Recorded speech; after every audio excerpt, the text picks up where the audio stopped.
1 an et demi que Macron promet la reconnaissance de l'État palestinien sans agir. Mais il ne l'aura pas fallu un jour pour proposer de soutenir militairement Israël, car chasser le soutien inconditionnel, il revient au galop.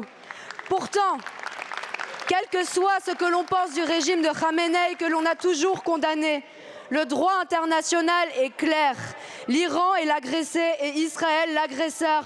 Comme le rappelle l'ancien ambassadeur de France en Israël et aux États-Unis, Monsieur Barrot, c'est la première fois que la diplomatie française confond guerre préventive et droit à se défendre. À ce stade, il est urgent que vous changiez de métier.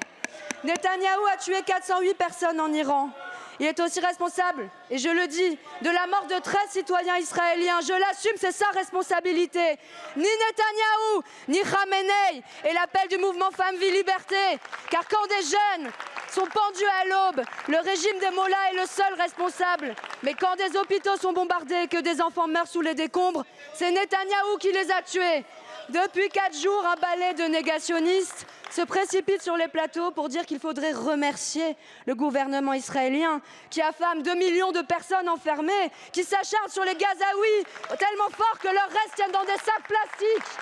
Plutôt mourir! Quel esprit malade peut encore croire que la démocratie se cache dans ce gouvernement?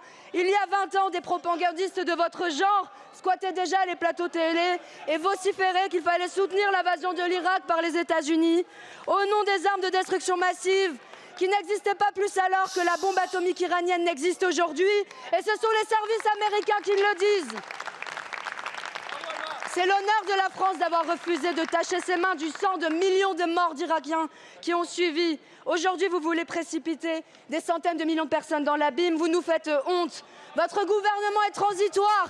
Le siège de la France au Conseil des Nations Unies est permanent. Merci beaucoup.